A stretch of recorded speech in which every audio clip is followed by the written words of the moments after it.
আজ আমাদের এখানে জানেন তো হরিনাম ছিল। প্রত্যেক বছর এই জ্যৈষ্ঠ মাসে বাংলা বছর অনুযায়ী এই হরিনাম হয়। এই ডেকোরেশনটি যদিও আগের দিনের রাতে হয়েছিল, সেইটারই 2-3টি ক্লিপ নিয়ে রেখে দিয়েছিলাম, আজকের ভিডিওর সাথে অ্যাটাচ করে দিয়েছি।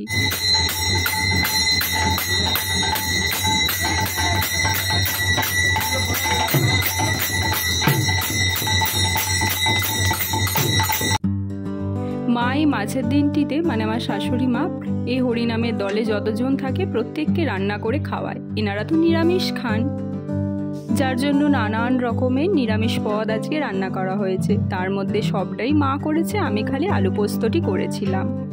আমার হাতের আলু পোস্ত খেতে জানেন তো বাড়ির সবাই ভালোবাসে, যার জন্য বললো আলু পোস্তটা তুই কর, আর বাকি এত রান্না এগুলো তো তুই সব এত পারবি না, সেগুলো মাই করুক।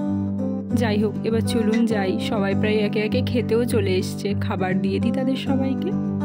এখানে যে দই মিষ্টিটি দেখছেন, এই দইটি কিন্তু মায়ের হাতের পাতা দই। সবার প্রায় খেয়ে যেতে যেতে 2:45 বেজে গেছিলো, তারপরে আমরা খেতে বসেছিলাম। যাই হোক, আজ তাহলে আসি, পরে আবার দেখা হবে অন্য একটি ব্লগে।